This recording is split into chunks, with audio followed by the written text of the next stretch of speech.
The question of self-identity is indeed the signal question of a density devoted to the exploration of self-consciousness. The other experiences gained in first and second density, as powerful and all-encompassing as they have been, are as simply elementary school class compared to the complexities of self-discovery and self-perception. Being aware of the self-being is in many ways confusing. There is confusion because of each entity viewing itself through the passing kaleidoscope of circumstance and event, about which one spins one's life's threads. The child, that young soul whose mind is infinite and eternal, but whose body is clumsy and small, must determine what of her body makes him her who she is, and what not of her body, but of the mind or of the emotions. This is most puzzling, and the questioning begins for each entity as that soul becomes enough aware of itself within its little world that the focus becomes inward. Those of young age are frequently viewed by their parents and teachers as those who do not have native wisdom or the ability to think upon abstractions at the age of preschool, as this instrument would call the years of 4 and 5. Yet by this age, the larger part of your people are philosophers in their own small way, picking up questions of life, death, and being, and looking seriously and probingly at them for clues as to identity, and that ineffable and indescribable sense of belonging that is yearned for but not entirely felt with those identities which the world sees and passes so to the young self. Each year, indeed each season, which adds to the child's life its burden of days, yields also a crazy quilt of perception and misperception, accurately perceived and inaccurately perceived memory, and the drifting of memory and thought through those intercessions which color perception so profoundly, usually without being themselves perceived. The burden that the child has taken up often becomes invisible, yet still are burdens carried. Yet carried not within the conscious mind, but stowed safely as in a ship's hold for the long voyage which shall occur before that self is able or ready to open the cargo doors and work with that burden which has laid patiently awaiting such a visit since the childhood. These hidden storage areas of the self are hidden for a good reason. The self is a living entity in a way which transcends current definitions of life. These hidden storage areas of the self are hidden for good reason. The self is a living entity in a way which transcends current definitions of life. For there is not the embodiment or the gross manifestation in many forms of vivid life which entities upon your sphere tend to attach to life. The life within moves through incarnations, one upon the next, in a journey unimaginably larger than the journey through incarnation. Yet that journeying and questioning self that is infinite and eternal is only taken in full realization and seated or embedded within that infinite self through the processes within incarnation, through which the mind comes to be more and more acquainted with the self. Therefore, sitting down and taking the pen and writing upon paper those things known about the self and those things logically assumed and attempting to infer identity in some mental way, this process is not useful. For the self is not built with the logic of the mind. That self, which is the deepest self, is a distortion of love, and the heart, as it opens simply, becomes more and more able to resonate to the pure emotions which are that unique distortion of love, which is each entity. Thusly, one better feels and intuits one's way towards a deeper understanding of the identity of the self than work with the logic and the mind can ever produce. These are subtle matters, and using words is a clumsy option when working in this area. Yet we do not have a choice other than these words. So if you will forgive us and this instrument who must in a way translate our concepts, we shall continue attempting to throw some light upon this very central subject. When the entity that each is comes into incarnation, it is aware ahead of that time that it will lose its way.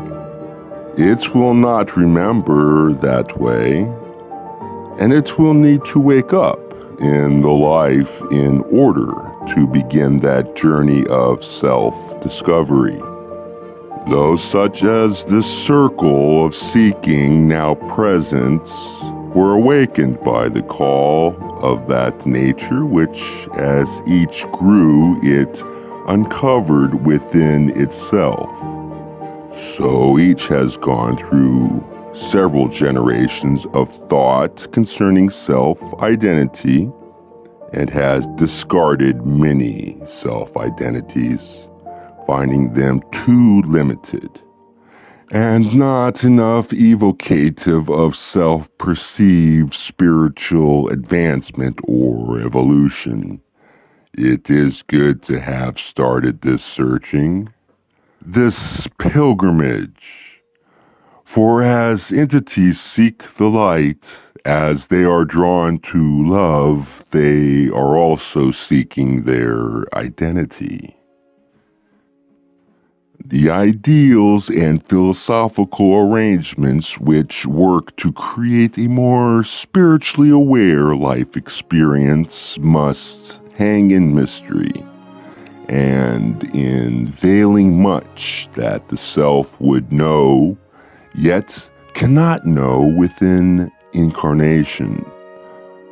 There is no use in incarnations if the work done within incarnation is over, and if the puzzle, shall we say, is completely and perfectly solved for an entity, then this entity has just transcended third density and will soon depart from this planet and its physical third density existence. It is a prerequisite, shall we say, of incarnation, or the continuance of incarnation, that the person be working to discover truth. The truth of self, the truth of love, the truth, however that entity describes or phrases it. When school is out, the Creator simply allows that entity to move on. So the one sure thing about entities within incarnation upon your planet at this time is that they are imperfectly known to themselves. This, then, being a prerequisite for life as you know it may be counted a good thing by some, although one would not expect a universal yes. It does, however, seem to most entities somewhat unfair, in that the deck is stacked against being able to know the truth that is so hungrily sought. Yet we say to you that the spirit within incarnation that is still seeking is that spirit that has the right to manifest within the illusion those gifts that may help that illusion. No one upon your sphere, native or wanderer, is fully realized. Each entity is upon that journey, and so are we. And for us, as larger truths have appeared, things have fallen away, and new mysteries have appeared. So it has been also for you, and so shall it continue to be. One may gaze at this identity at the level of its programming and see a very mechanical aspect to self-identity, and by this we mean that there exists within the melding made between consciousness and the biocomputer of your brain those ways of perceiving which have been chosen throughout incarnation so far, which have rewritten and distorted the way and the priority with which incoming sense data is received and processed. Thusly, on one important level, the seeker may find its identity to be an amalgam of those programs which run when the self is presented with sense data. A simplistic example of this would be the cliche which this instrument is aware of concerning the glass of water being half full to the optimists and half empty to the pessimists. By such judgments, the self accretes a system for judging incoming perceptions, and it decides and makes choices concerning this incoming data based upon choices previously made which have biased the incoming perceptions before they have arisen to the conscious mind. So that it is very fruitful to move back into inner work, gazing at those things which grab the attention throughout each day, and working with the harvest of daily knowledge of self by observing and contemplating what has been observed.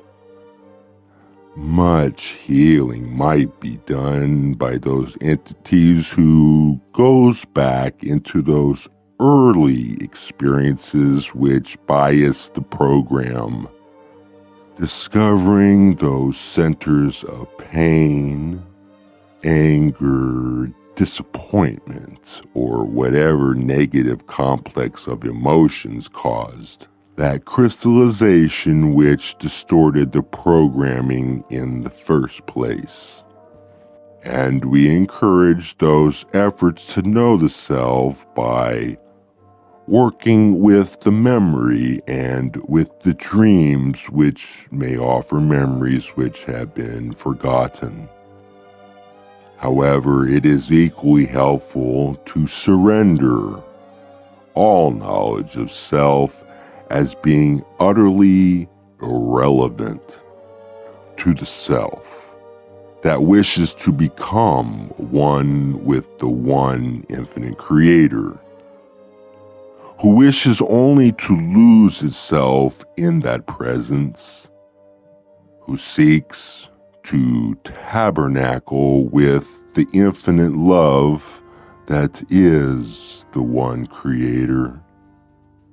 Each entity has an identity. Looked at from the highest level, each entity is an illusion. And as the densities mount towards the end of an octave, those self-realized entities which were so full of emotion in earlier densities and who experience such ideal states of compassion and wisdom find themselves releasing layer after layer of illusion until in the final gesture of individual personality, the self is released into all that there is by desire. We cannot at this point in our own learning imagine what it is like to yearn so for the infinite one that the personality is completely released. But this does, in the end, occur, as far as we know. Theoretically, then, if one took no thought at any time and simply stayed comfortable when in incarnation and avoided worry, it might be possible never to be concerned with self-knowledge, simply choosing to love the Creator. No entity has as yet taken this shortcut. However, since the physical senses in any density are such as to give the individual clear, subjective proof of existence and self-awareness, perhaps the best way to advise a seeker is to look at the incarnational personality is to suggest that each allow the self the freedom of semi-permeable boundaries, allow the self to go deeply within, encourage the self to move deftly and deeply within the self as the opportunities, the moment comes to each. This is not something one can do with a schedule. These moments of clarity come when they will. And we simply urge each to appreciate them and to yield to them when they come, for these are good opportunities to learn. And when the self is not in such a state, we encourage each to allow the questions to rest. for self-discovery is a process which needs time. It is not something which is grasped in a crystallized and gestalt way, but rather lies too deep for such experiences. And as long as the self is allowed its natural freedom to be profound at one mood and shallow at another, to be light in one day and heavy in another, and so forth. This is the best way to study the self. It is a matter of catching it. It is a matter of catching it unawares. One cannot gaze forever at the self with profit. One must look away and become spontaneous. One must look away and become spontaneous. There is that balance between the work and the rest, which fuels and feeds the work which we would encourage each to keep in mind. The mundane tasks of everyday life may not reveal the self to the self, and certainly one is not what one does. Yet, washing the dishes, teaching, or any activity whatsoever may one moment may mean nothing, and another moment reveal profound truth. So, the wise seeker is one who is alert to those moments when the present moment ceases being a moment in time and reveals the infinity of depth and width and breadth that is the truth of each present moment. For the present moment is the only one which exists, and all present moments exist simultaneously. Do not be surprised to find realization occurring in the midst of the smallest and the most routine chore, for the inner mountaintops of experience are not those which seem high in the outer world, but rather those which have their being and their altitude deep within the self. As we said, this is a difficult subject, for the truth of personality is a shifting one, yet we honor it greatly. For from it has come all that has been needed by us to evolve to where we are now. And we feel secure in saying that for each entity, this is also tending to be true, that within the everyday and ordinary daily existence lies not one way, but many ways to pursue self-discovery. No truth you find of your nature shall ever be complete within incarnation, for there is not the amount of material available to the waking self. However, we have offered enough for a beginning and welcome future queries at a later session. We are those of QO and leave this instrument in the love and in the light of our one infinite creator. Adonai.